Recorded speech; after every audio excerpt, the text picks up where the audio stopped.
This podcast is a quest for well-being, a quest for a meaningful life through the exploration of fundamental truth. Enlightening ideas, insights on physical, mental, and spiritual health. The inspiration is love. The aspiration is to awaken new ways of thinking that can lead us to a new way of being well. Welcome to Body, Mind, and Soul Healing Conversations.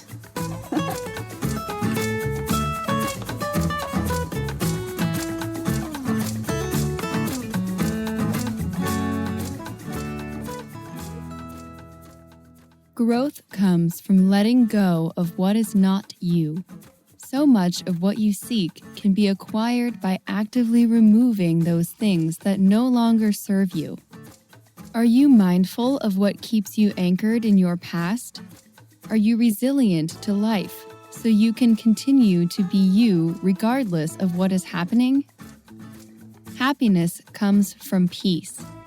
Bliss and joy come from being who you are.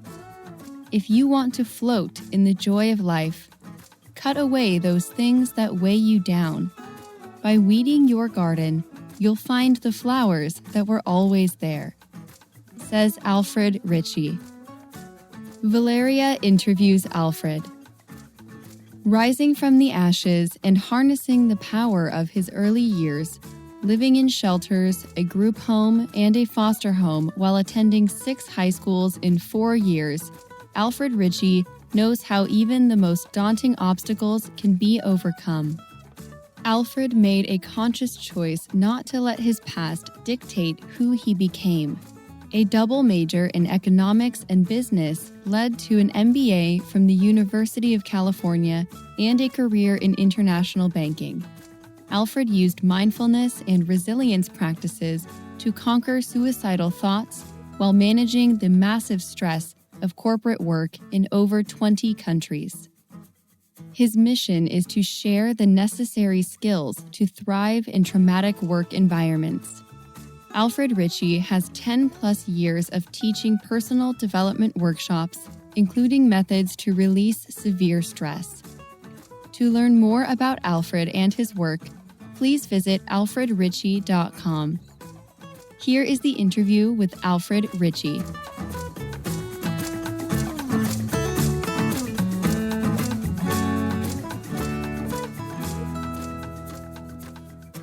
In your own words, who is Alfred Ricci? Alfred Ritchie is a soul who decided to have a very interesting life so that he learned a lot of lessons early in life.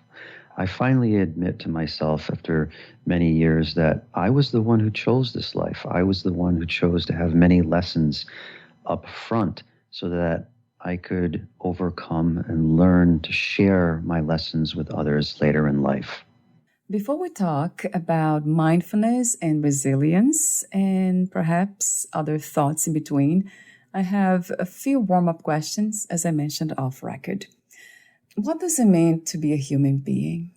It means that you get to experience things that you can't in the spiritual realm, in heaven, or what do you want to call it.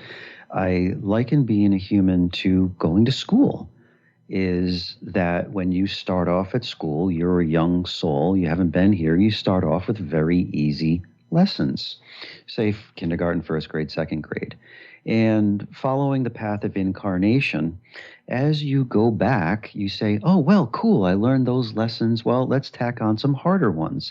And eventually you come back and you have more interesting, more elaborate, more difficult lessons as you come back and reincarnate several times. So you could think of this as very similar to school, is you come here to experience things, experience life in a physical body, experience all the joys and pain and suffering, everything that is available. Look at the yin and yang single.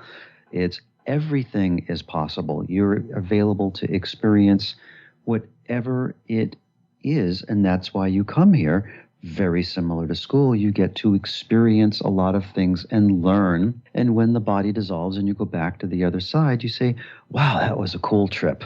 That sounds interesting. When you speak of reincarnation, is this a belief or a knowing? It's a knowing.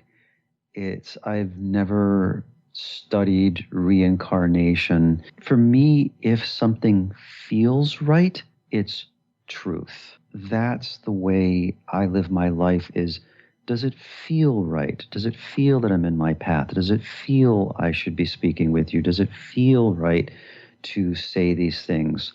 Because sometimes the universe will put up a negative energy and say, nope, don't do there, don't go there, don't say that, don't do this. So you can actually feel what you personally believe in. And I personally believe, for example, that I was on the other side and said, I'm going to go climb Mount Everest this lifetime. That's the way I have in the analogy. And I felt that I was so insane. I said, I'm bored. I want to do something crazy. Meanwhile, I'm 3/4 up Mount Everest, freezing my butt off. I'm starving, yelling at God, saying, how dare you drag me up Mount Everest? And God says, no, you chose to go on that adventure. And it just feels right that, yes, I chose this life of lessons at a very early age. I wanted to go on this adventure, and I'm so forward to looking, talking to everyone on the other side and saying, hey, got through this one pretty good. You know, I love this, what you just spoke of, taking responsibility and saying those phrases, I chose to do this or that. I love that because that's the very beginning, in my opinion. To reach that state of inner peace, we need to own and be responsible for everything we think, we say, and we do. Talk to me for a moment about choices, Alfred. Oh, absolutely.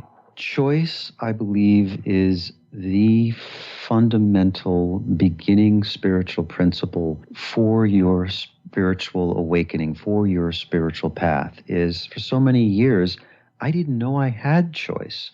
I didn't know things like I could be something other than my past, be something other than an abused child, be something other than, yes, I lived in group homes and foster homes and shelters, and I didn't know. I thought the simple thing of, yes, you are a product of your past. And choice simply says, no, you have a choice to not just look at it as a negative, you have a choice to look at it as a positive. You have a choice to look at anything as a negative or a positive. You have a choice to choose your emotions. You have a choice to choose what path you follow in life, regardless of where you've come from.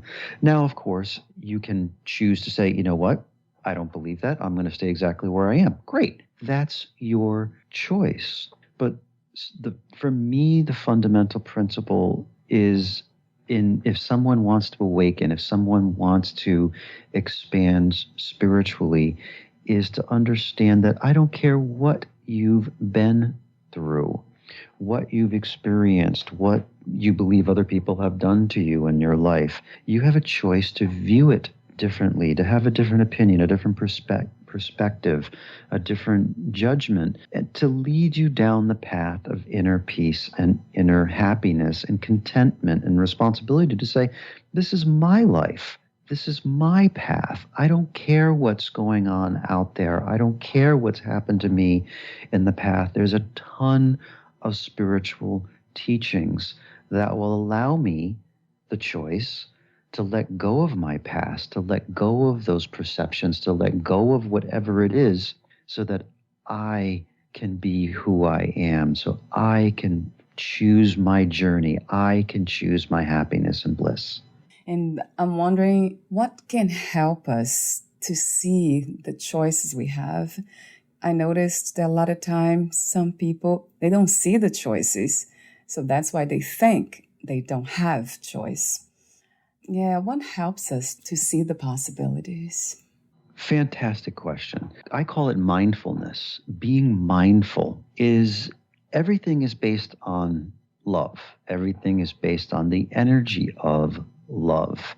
And if you believe that everyone has guidance, everyone has angels, everyone has someone in the spiritual realm looking over you, they will help you with decisions. They will help you with things. So you have two choices: to do what your poor, insignificant brain wants to do, which is pretty much ego, or to do what your guidance is telling you. So you always have at least those two options in front of you, and it's how do you make that choice? If you're mindful, you can be mindful of the energy and the vibration of certain actions, opinions, statements, decisions. How does this feel to me? Is doing this particular thing good for me? How does it feel? What is the energy? What is the universe telling me about that? Should I be in this relationship? Should I get out of this relationship? Is this person, thing, decision good for me? And you can stop and reflect and be mindful. It takes 5-10 seconds. We're not talking huge meditation session here. How does the energy feel? Okay, great. Well, maybe that one doesn't feel good. Okay, well, here's another option. How does this option feel? Oh, this option feels better. Now, what are we not doing? We're not thinking. We're not rationalizing. We're not deciding, because the ego has what we call a reactive. You're reacting to everything egotistically. You're not being mindful to say, what other choices are there? Did I ask my guidance for help or their opinion? If you take a step back and be mindful of anything, especially relationships, especially whenever people come to us about relationships, we say, how does it feel to you? There's your answer, because the universe is telling you either stay in the relationship if you're happy, but the majority of the time when people come to us for relationships, it's, I feel bad. Okay, that's the universe behind your back saying, it's time to make a choice, and if it feels bad, to leave, because there could be somebody else waiting for you. So you can actually make decisions for your life in whatever aspect by simply stopping, number one, and saying, how does it feel? I'm being mindful in the moment that how it feels, the energy and vibration behind it is more important than what my mind is telling me. I love that, especially when you said about love is the foundation for everything. So it is making that movement from a state of mind to a state of heart, in a way. I love that. Sure. It's a big part of non-duality, actually, is you are part of everything. And that's a huge part of the choice. Is the fundamental aspect is, do you think by yourself with your limited human brain, your humanness can figure out your life? If you think so, great, have at it. Or what we're trying to say is there's another option. Another option is you're part of the universe. You're connected to your guidance. You're connected to the oneness. And that is a huge resource. And that's a big part of it, is if you believe, if you have the choice, if you live your life according to that premise that the universe can guide you, then you can be mindful and say, hey guys, I need some help here. Can you give me a little bit of help? I'm really informal with them. Yeah, that's great. And say, I could use some help. Could you help me with this decision? What's the right decision? What is the right way to go? And feel what the right way to go is. That's being mindful of your guidance, mindful of what's available to you, not just believing what your mind tells you immediately. Right. When you speak of feelings, trusting them in a way, listening to the feeling, that makes me think about emotions, and when they are not accurate and we react because we have some sort of trauma from the past, and now we cannot trust even our emotions. It's almost like this, counterintuitive, because I've been through that. So I could not trust my feelings. I had to stop and pause.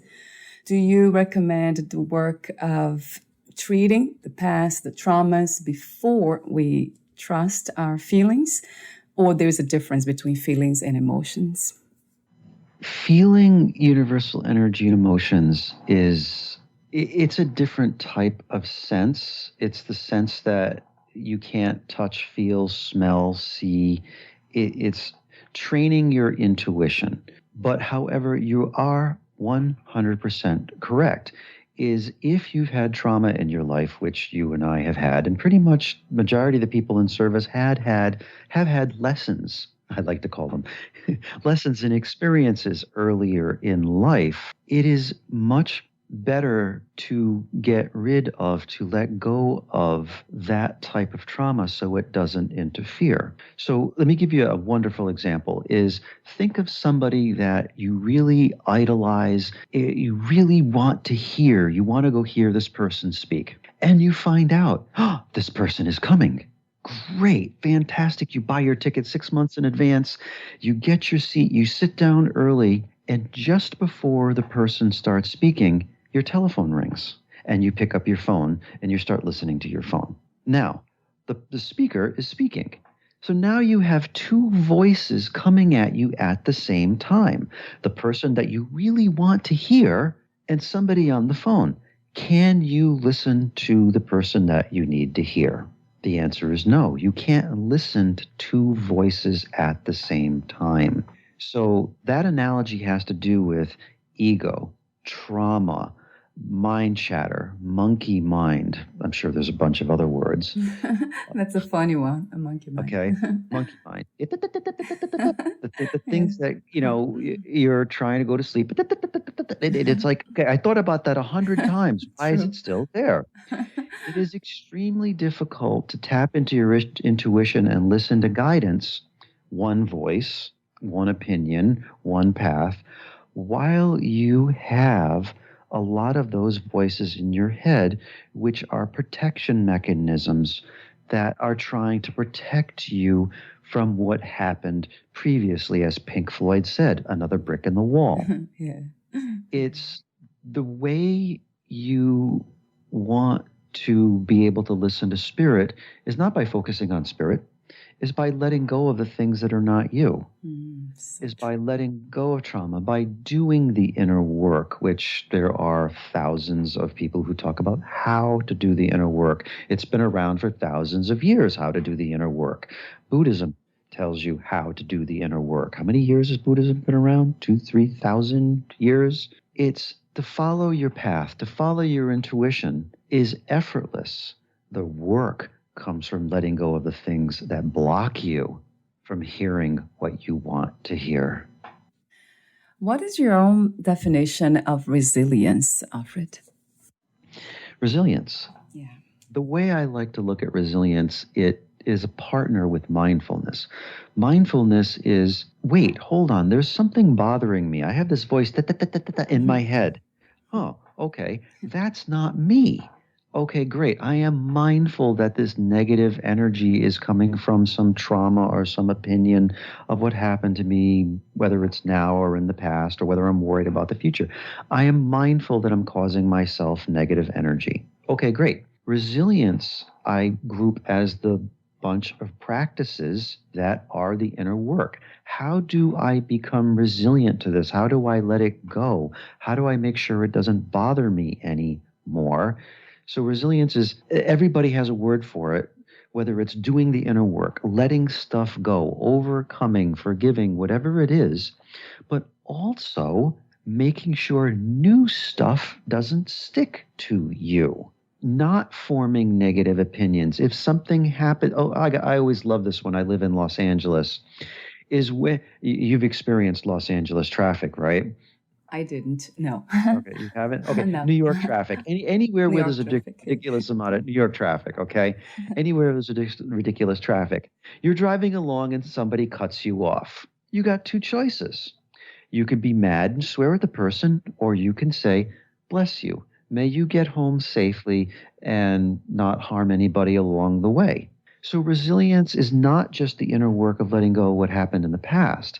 It's also being resilient to things that happen to you in the moment and understanding you have a choice how you respond, not react. Of course, how many of us have been cut off by somebody and our knee-jerk, egotistical, human-based reaction is,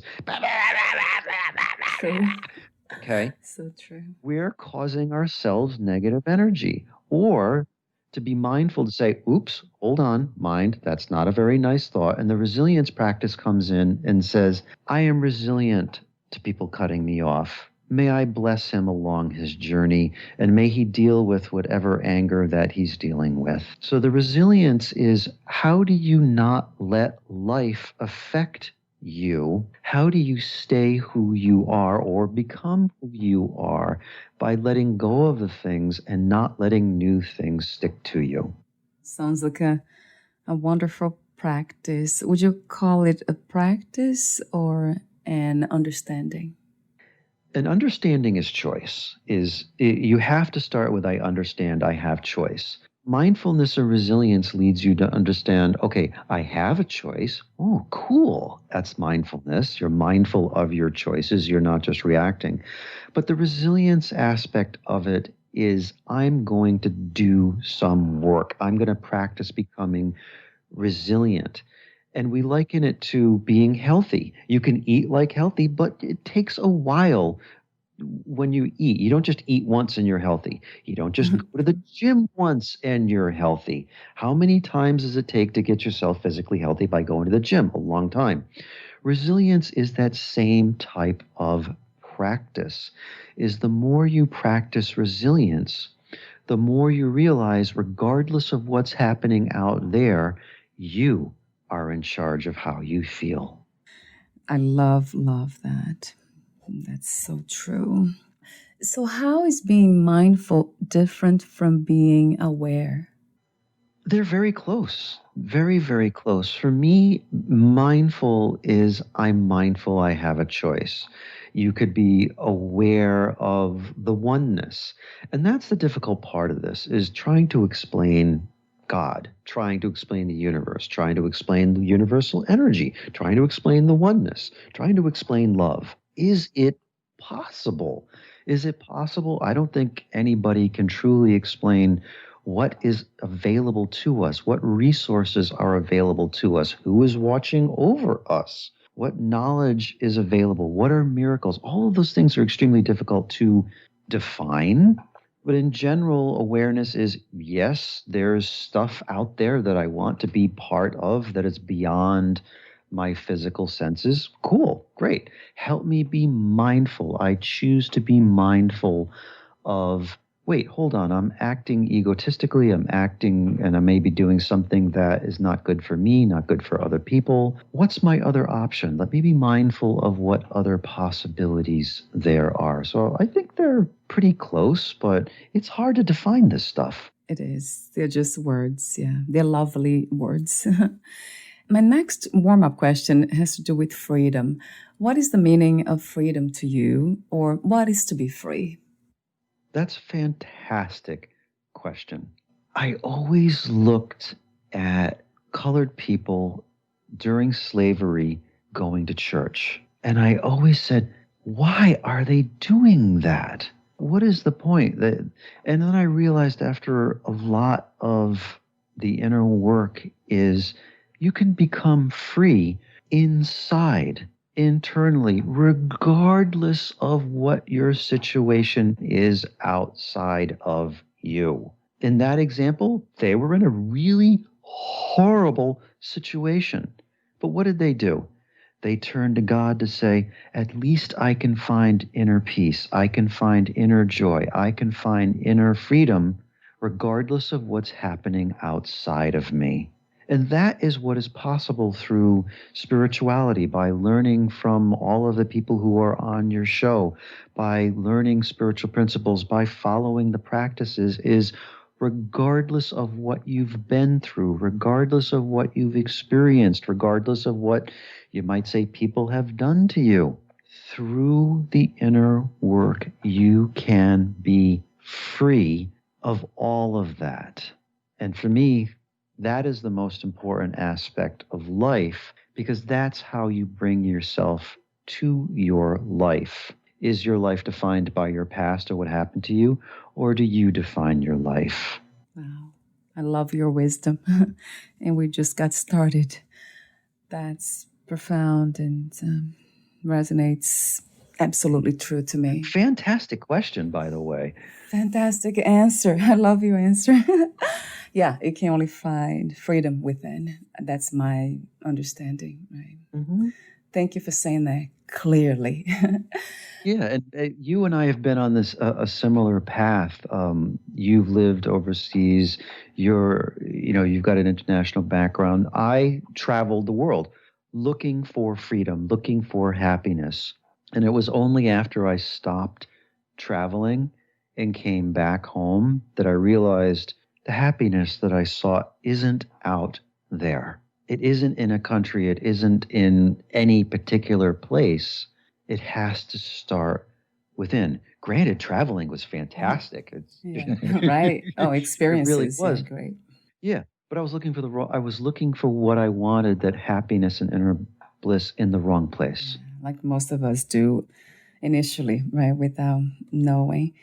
But I guess it's part of the experience too. It's interesting, this amazing experience of learning and then unlearning in a way. Yeah. So my next question has to do with the current situation.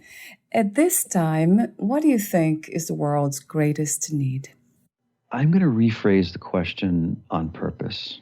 I believe the most important thing you can do in life is to follow your own life path as an individual.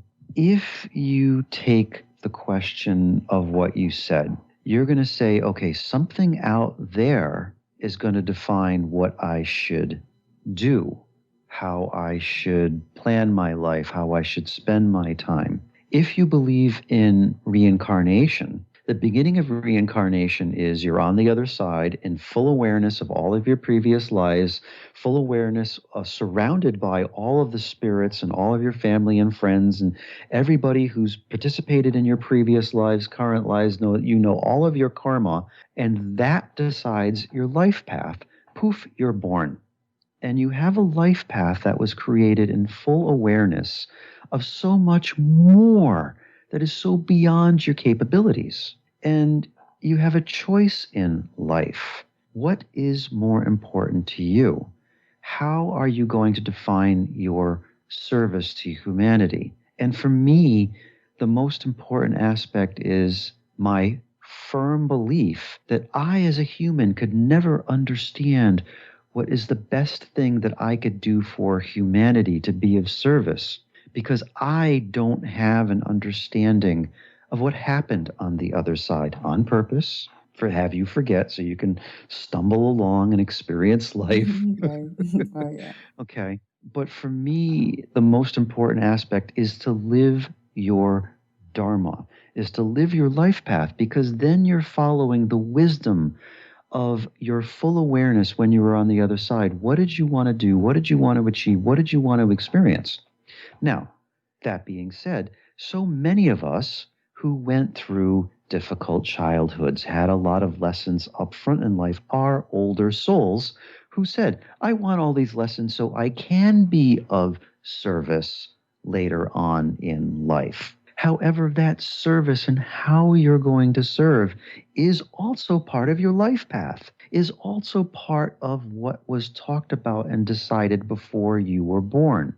So for me personally, yes, the world needs a lot of help, but you have two choices in terms of how you're going to help. Are you going to, your humanness is going to do all this research and determine where you could be of best assistance, or are you going to sit in a meditative state and work with your guidance and say, according to my life path, according to my dharma, what is the best way I should be of service? And allow the universe to guide you in what is your life path, in what is your dharma, that they have been preparing you to do in your individual type of service. Yes, the world needs help. It's not a question. The question is, how are you as an individual going to serve? And the way I serve is always by reflecting back upon to my guidance and my life path to say, is this direction going to take me off my life path? Or is this particular type of service, teaching, class, workshop, interview, whatever, on my life path? And if by speaking with guidance and hearing their judgment, they say, yes, you should be on this interview with Valeria and you should talk about spiritual principles. And it feels wonderful. Great. I'm going to do it. But there have been several times in my life. I'll never forget. I've always wanted to create my own version of a group home because I grew up in the system. And 9/11 happened. And I realized, wow, there's a lot of orphans in New York that need this new style of group home. And the universe said, not yet, my son. It's not time. When you want to be of service, especially now when you want to be of service, my suggestion, the way I follow my life, is to ask your guidance, ask the universe, is this something that I should be involved with, or will it take me off my life path? How do we know when we are on our life's path or when we are living the purpose? How do we know? Yeah, you have to love the ego. Why am I here? What's my life? What's my purpose in life? I need to know. All right. And it wants to know the big picture. Spiritually speaking, to know you're on your life path is, am I doing right now in this moment what I should be doing, saying what I should be saying, with who I should be with, doing what I should be doing, and does it feel right in this moment? So that's how we know. The ego and spirituality are always complete opposites. Always. So your ego wants to know, am I on my life path? What is my life's purpose? These huge questions. And spiritually speaking, it's nope. Your job is to be in the moment. So to answer that question, every single opportunity, every single decision, every single time your ego's like, hey, let's go do this. Yeah, that looks cool, man. You got to say, wait. Stop, be mindful, reflect. How does that feel? Does it feel good? Am I being blessed? Am I being supported to go do that? Okay, great. Then it's on my life path. But I cannot tell you how many times where my ego had this huge idea. Yeah, we're going to do this really cool thing. And Spirit came to me and said, we're going to show you the energy of what it's going to be like if you go in that direction.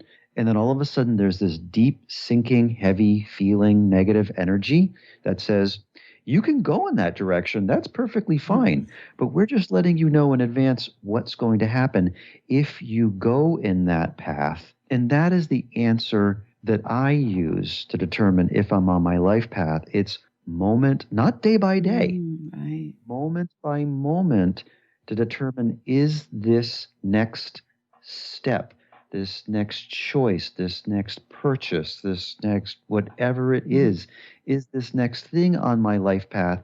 Then, as we've all heard a million times, you're in the now. Yeah, so true, Alfred.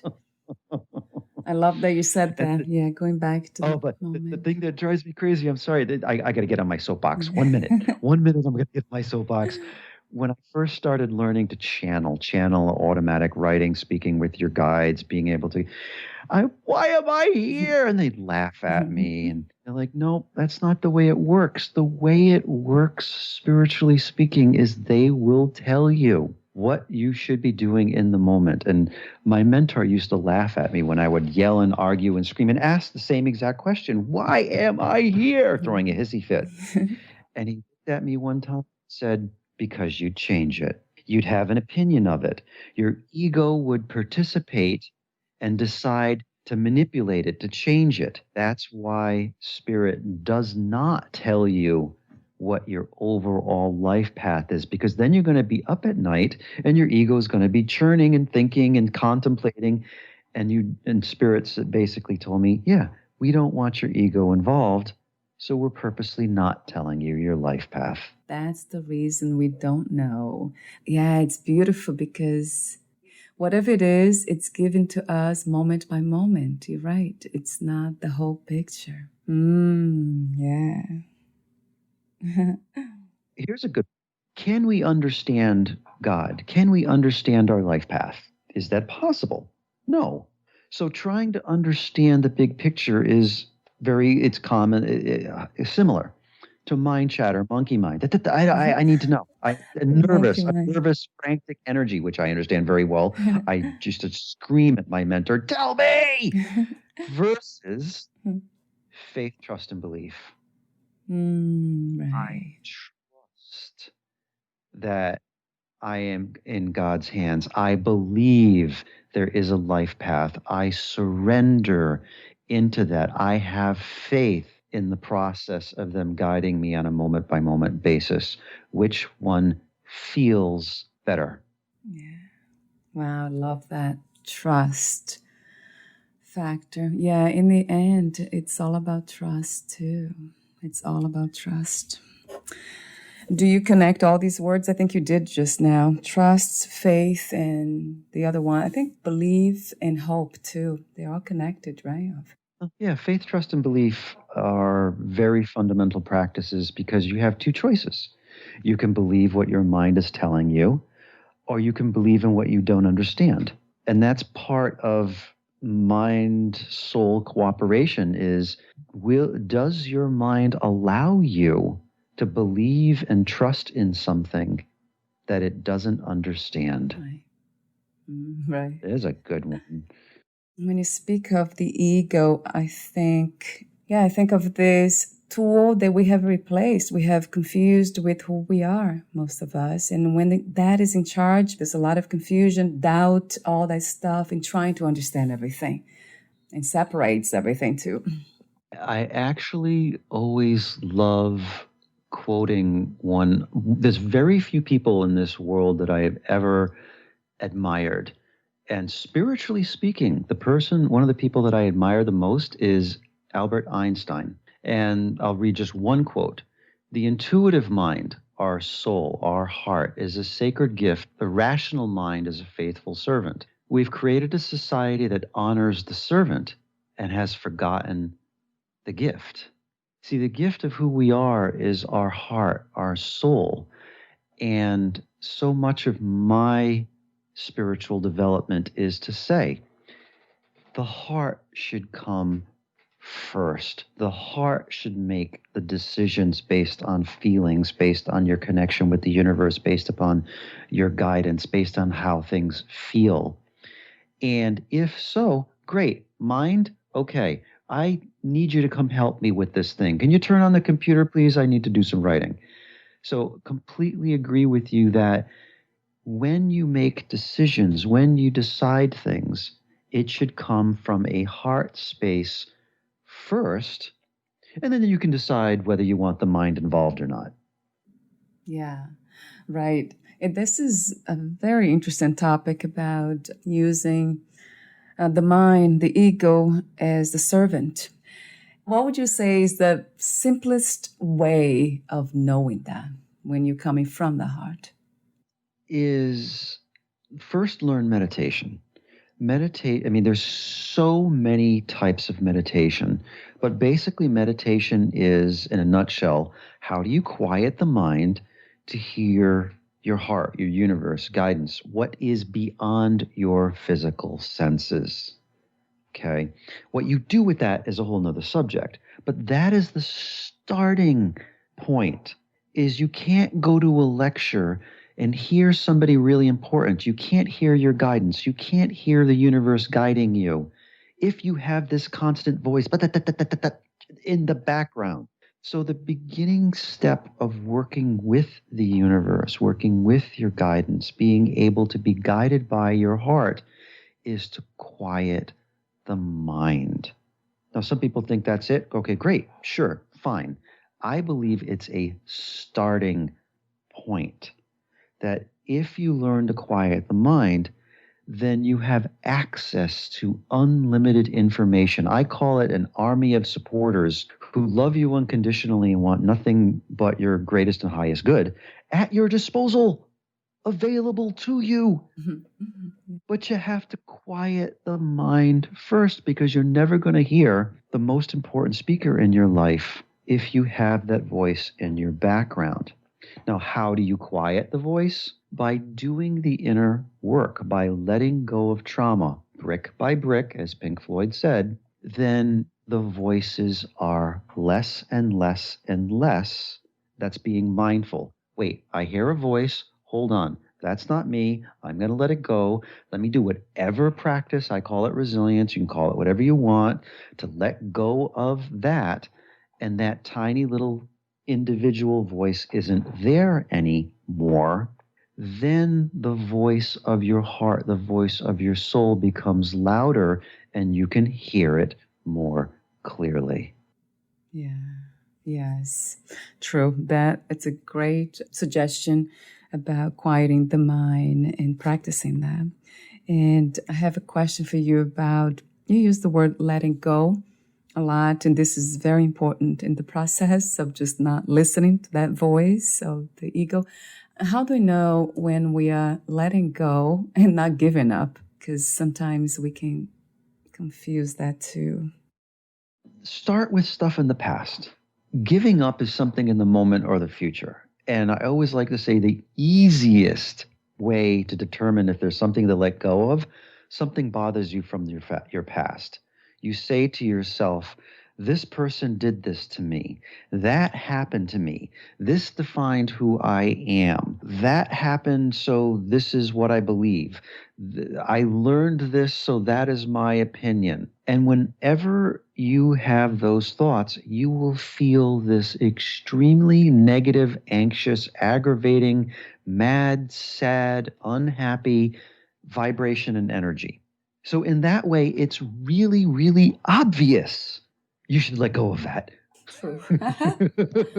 Okay. So true. And as you become more well practiced by using whatever letting go exercise you want, there's 1,000 teachers about doing the inner work. The inner work is start with letting go of your past. Then you'll see, oh my God, I just had a revelation. I had a breakthrough. I feel so much happier. Because whenever you have a breakthrough, whenever you let something go that you should let go of, immediately you feel the positive energy and the bliss that was always there. And that's, I like to say, the process of doing the inner work. Then you can say, okay, how do I become resilient to whatever is out there? How do I determine what is just worrying, or worrying about something that doesn't exist, or planning to do something that is really important? Well, that's a really hard answer, and that requires you to work with the universe. Should I be doing this in a moment? Should I be speaking with that person in a moment? Get 80-20 rule. You know what 80-20 rule is? No. 80-20 rule. Get rid of 80% of the stuff with 20% of the effort. Right, I like that. Get 80% of the benefit with 20% of the work. So spiritually speaking, the best way to get clear, to become connected to the universe, to work with your guidance, is hammer the heck out of your past. Let go of that stuff. Let go of those voices. Lower the volume of your mind, of your ego, so that when you get to the more complicated stuff, like what I should be doing in the moment, am I on my life path? Am I following my guidance? It's a little easier. It's a little easier, right? True. I agree, Alfred. Yeah, I agree.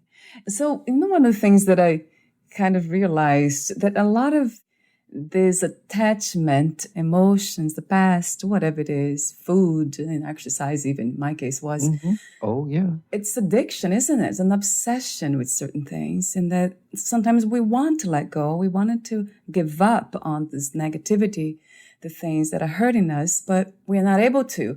So that kind of makes me think about addiction. We're addicted to thinking, right? Thoughts. Yes, I have come from many different types of addictions, working out, education, thinking. Try to forget your MBA. Oh, geez. Okay. Right. Or in your case, try to calm down from working out. Yeah, right. I don't think I got up to your level even remotely close, but I was 4 or 5 days a week, at least 2 or 3 hours a day. I'm sure you worked out a lot. But addiction. Okay, addiction. To make it real simple, addiction is something that gets you happy temporarily. It is not a long-lasting feeling. Thus, in order to continue to be happy, you have to continue doing it.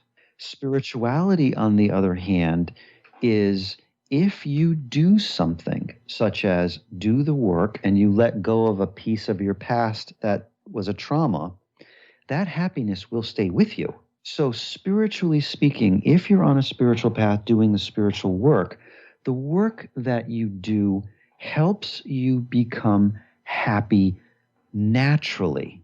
The opposite is any type of addiction that requires you to do it over and over and over and over like a hamster on a wheel in order to keep up the happiness. So for me, that's the definition of the two is, okay, is it something that I'm doing that's giving me a temporary happiness that I'm trying to bury something or I'm trying to make myself feel good because I feel bad versus, wait, hold on a something. I'm doing something because I feel bad. That is what I call masking the symptom. An addiction is masking the symptom. Okay, 24 years of alcohol. I will admit it. I got obliterated for 24 years because I was an abused child. And we do things to mask the symptoms versus spiritual approaches. Wait, hold on. Let me go find out what the root cause of the symptom is. Let me go let it go. Let me do the inner work. Now, what happens to the addiction if you let go of the problem? Do you need the addiction anymore? Do you need to drink? Do you need to go to the gym? Okay, I was so mad at the world, I'm sure you were too, that the only thing that helped me blow off the steam was going to the gym for hours. Okay, sound familiar? Oh, yeah, very much. Because of the internal aggravation. So you have an addiction because of the internal aggravation, the internal sadness, the internal anger. But the addiction is only masking the symptom. Spiritually speaking, to summarize this, to let go of the addiction, you don't fight the addiction. You let go of the root cause. When I became grateful for my childhood, my workouts went down to a half hour to 45 minutes because I didn't have the anger anymore. I didn't need to work out the anger. Does that make sense? Very much. And you actually say this, I think I read somewhere on your website, you say happiness comes from peace. Mm-hmm. And that's so true. When we are peaceful within, then it's easy to be happy. Correct. Yeah, you actually, I remember you saying that on your website also, is the first step is inner peace. Inner peace is the path to happiness because that is our natural state. And this is extremely difficult. When my mentor was telling me this, happiness and peace is our natural state, I'm like, the things that I told him, I'm not going to say on air. I was a very agitated person when I started this. I was very mad. I was like, not my cards. And the more you do the inner work, the more you realize, wow, peacefulness and happiness is my inner state. I don't need to do anything to be happy. All I need to do is the inner work, and the more I let go of, the more I'm happy naturally. And then all of a sudden, the need to have an addictive personality dissolves. It goes away. I was drinking 5 to 6 days a week heavily. I was going to the gym 5, 6 days a week because of this internal fury. When you let go of the anger, when you let go of your past, it goes away. And so you don't have to fight the addictions. Huge topic for me that I got through, and that was the way. You don't fight the addiction. Fight the root cause. Do the inner work. And it's very easy to tell because the ego is always trying, has to do with doing things, adding. It's never the opposite. Letting go or just accepting is the opposite. Yeah, that's a good lesson to tell everybody. A general guideline is, if you're trying to do something to acquire, to get, That is egotistical human. If you're doing something to give, to let go, to remove, that is spiritual. Right. So we're almost at the end of the interview. I have a few more questions for you, but before that, would you like to add anything? Sure. I'd like to give away some lessons. If you go to my website, alfredricci.com, there's going to be a button there to enroll in a full hour of mindfulness and resilience lessons. You're going to take these lessons and say, wow, he's saying the same thing that he's talking about in this interview. Absolutely. My job is to pay it forward, to help and be as much service as I possibly can. Of course, you can continue the course and pay me, but for anyone who wants to take free spiritual lessons, these are actual lessons I teach to my students. This is the beginning of the workshop that I'm giving away. Go to alfredricci.com. You don't need to enroll. You don't need to, no credit cards, no payments, nothing. If you want an hour of free mindful and resilience lessons, go to alfredricci.com. Wonderful. So I'll have the link also on your podcast profile page. What was the hardest lesson to learn about yourself, Alfred, as of today? To be grateful for the worst things in your life. That's when things changed. And that was brutal. There are no words to describe when you carried something. So many of us carry things for years, 10 years, 20 years or longer.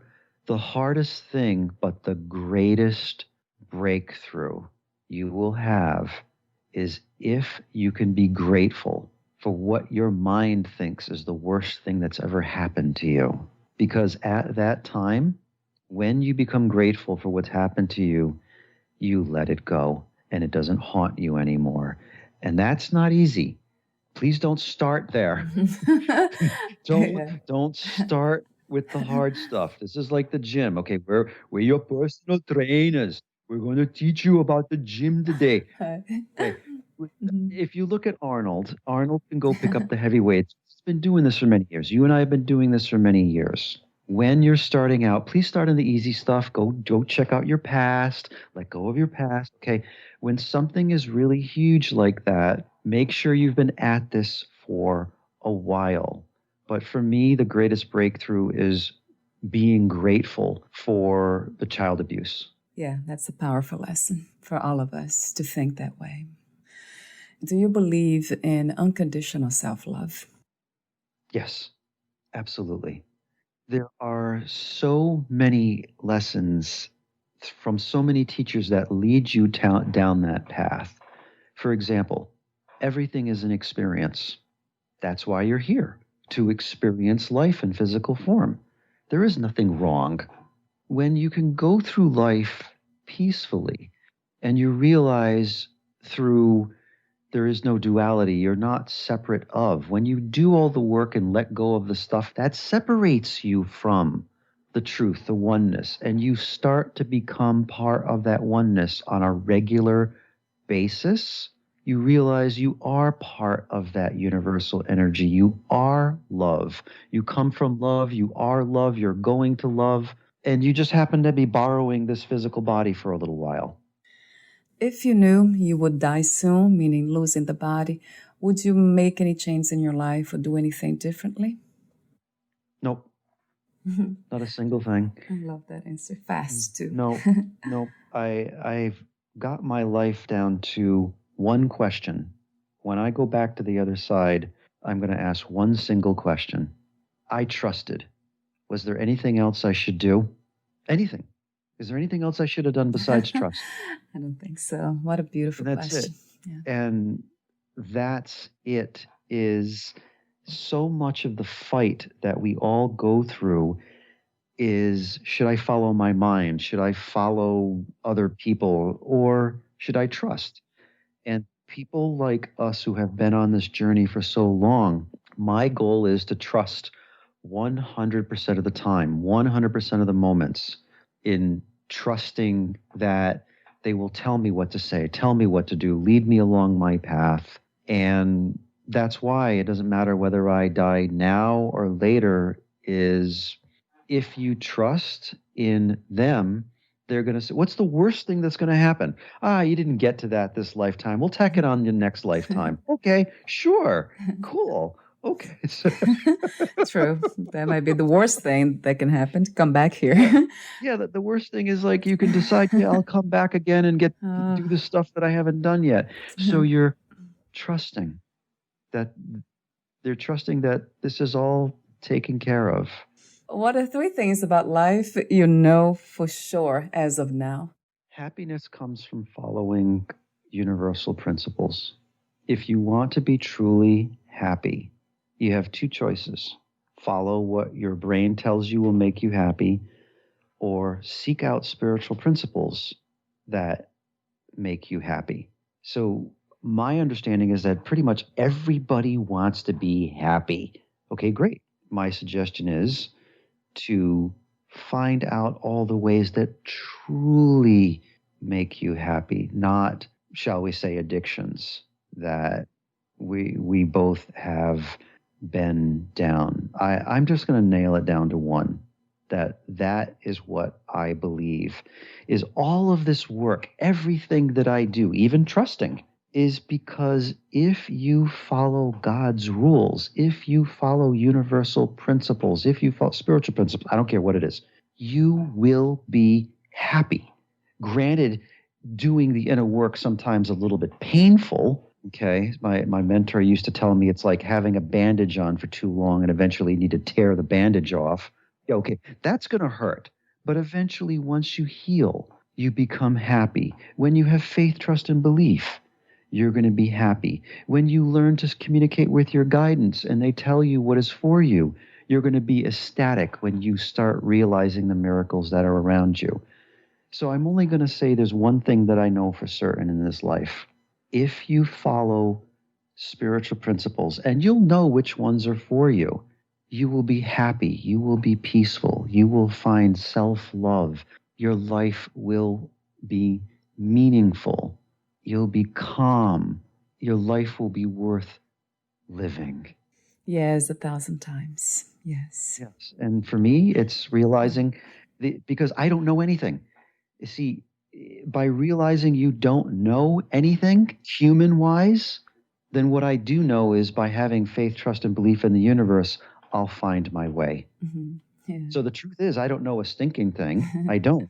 I just trust that my guidance in the universe are taking care of me and guiding me to where I need to be. So they're the ones who know everything. Yeah. And the truth, yeah, they do. Right. So true.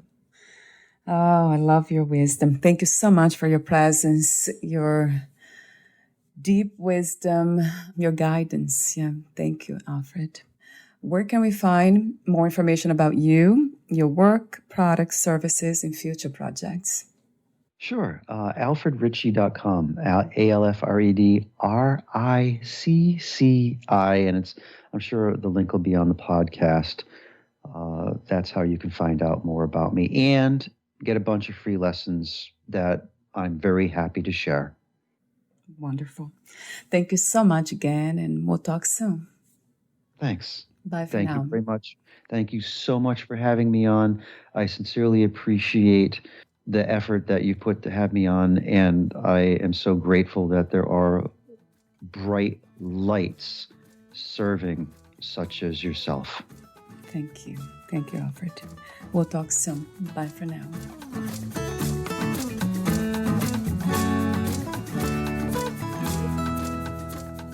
Thank you for listening. To learn more about Alfred Ritchie and his work, please visit alfredritchie.com.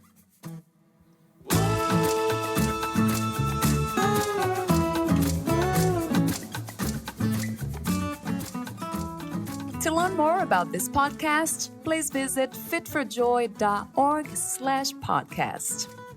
I want to thank the Patreon members, Lawrence McGrath, Mark Basden, Terry Clayton, and Aidan Vickrock. Thank you again for listening, and bye for now.